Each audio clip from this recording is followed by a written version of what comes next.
Hi, I'm Angela Brooks. I am president of the American Planning Association.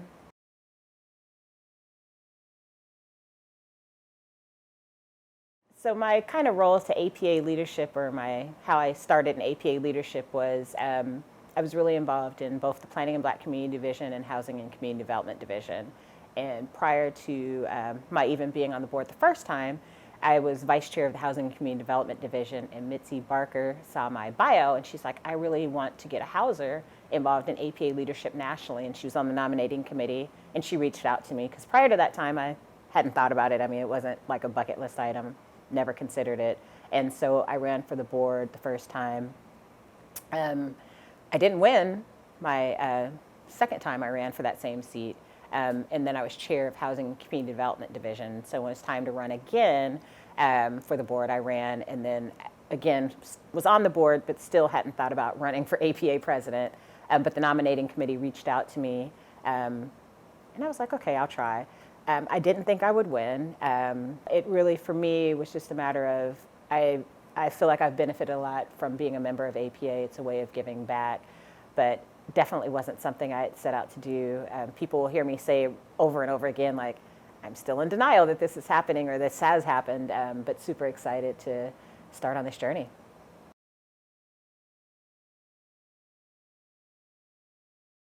Part of me stepping up for leadership was because I personally have received a lot from APA, being internships or mentorship. My first job I got at the APA conference in New York at the job fair.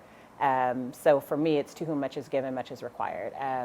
But also on a selfish side, I've gotten a lot of professional development through my leadership roles in APA. So as a younger planner, when I was the first officer with planning in the Black Community Division, I got to learn how to propose session proposals and kind of how to facilitate getting people to participate. There's nothing worse. I was Washington State newsletter editor, so I had to beef up my writing skills because people don't always submit articles, but that newsletter still needs to go out. So those are all skills that I got to build as a volunteer that helped me professionally, that have helped move my career. So stepping up for leadership, you should because you're a member, but if you're like me and I don't do a lot of service that doesn't also benefit me, it benefits you professionally as well. And you get to hone in on some skills that can help you professionally. And there's a lot of tools and resources within APA that it gives you access to.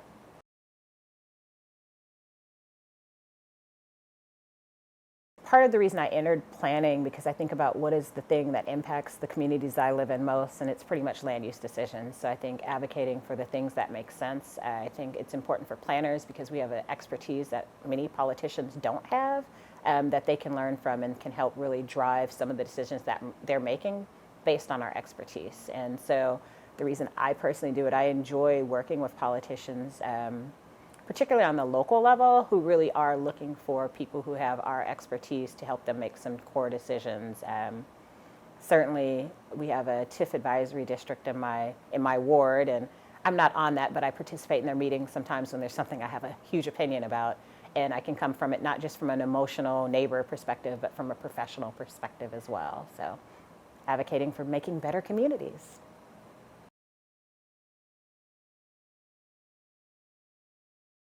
I think one of my passions is students. I think a lot of people have invested time in me since I was a student. So I get to obviously on the board work with Student Representative Council's representatives, but I try, as I've been going to conferences, I usually meet with students. I really believe that student leadership is important as an organization for succession planning for leadership, but also in our look at our profession in general, who are the next leaders that are going to be leading this built environment. So my experience has been great. I'm a huge believer in working with students and the importance and the value that they bring not only to our organization, but to our profession.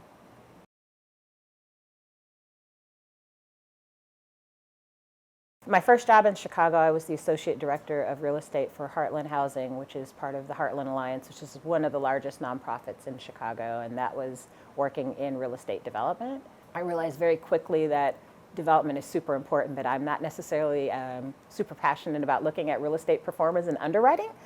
So I shifted back more into the policy space. And then ultimately I wanted to work for the Chicago Housing Authority, which I did for almost 10 years, and really have a role in the biggest redevelopment of public housing in the country. And so for 10 years I got to do that, looking at the redevelopment of 3 major sites on the south side of Chicago that have impact on how I live daily, because I live within 2 miles of each of the sites I got to work on. So that's how I kind of shifted there.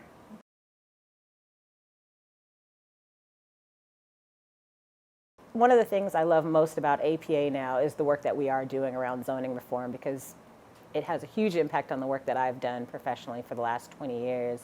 And I think looking at how zoning is an impediment in creating barriers to creating the communities that we are all advocating for. I mean, the history of zoning, we talk about explicitly on how it started, but I do think zoning is important still, but how do we reform it to really do the things that we need it to do, which is create safe spaces and, on a housing sector, provide a wide variety of housing options for everyone.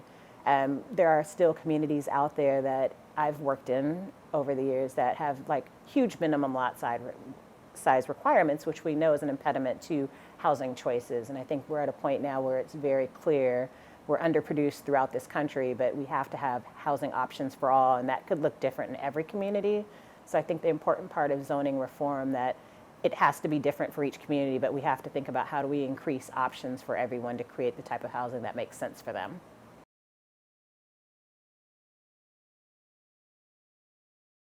The vast majority of people we ask, how did they find planning? It's usually some kind of I fell into it, but how are we more intentional in getting younger people and their parents even interested in planning as a profession, particularly those that are kind of in allied type spaces? How do we, convert people over? How do people know what a planner does? Parks and Rec was a great show because it got people thinking about it. And every so often, I love Hallmark movies, every so often there'll be a corny Christmas Hallmark movie and there will be an urban planner. So how do we get that to be one of the professions that we see in those types of movies and TV shows consistently?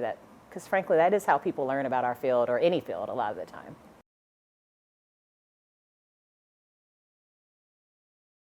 I tell the story about my favorite project all the time, and it's for those people who are familiar with Chicago, it's at the Altgeld Gardens, which is 100% public housing development in Chicago on the very far south side.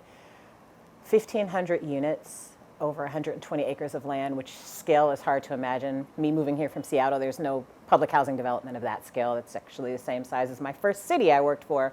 But it was the redevelopment of that site and the units, but more importantly, the creation of a community center. That site is not accessible by train. It takes about an hour and a half to get there by public transit from downtown Chicago. So we redeveloped and created a community center, daycare center, and public library. So I got to work on that project, and I got to work with the community to decide what that looks like, what should go in it.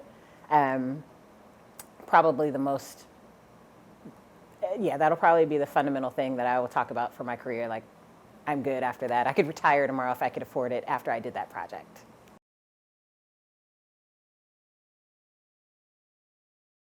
For me, the value of planning really is the ability for us to cross bridges between communities and political leaders, and kind of what develops and what needs to develop. I think we are so interdisciplinary. We have such a wide breadth of knowledge that we can really help move the needle on both sides on coming with a common ground on what's best for communities that meet the needs of residents and politicians. Because I do think we have to be honest that there is a political aspect to everything that we do. And so being the bridge between the residents and the politicians that we often work for, sometimes represent, is a huge value of planning.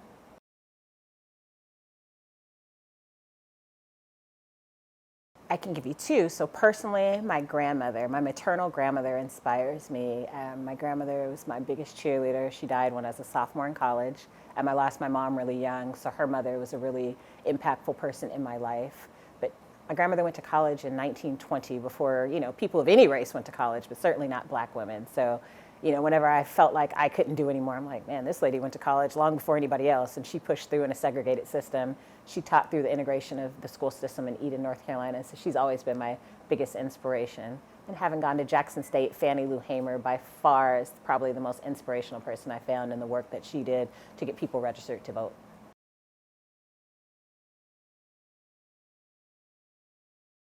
I think what really does drive me is making sure that when I leave this earth that I have a legacy of having made it better in some capacity. I really love mentoring.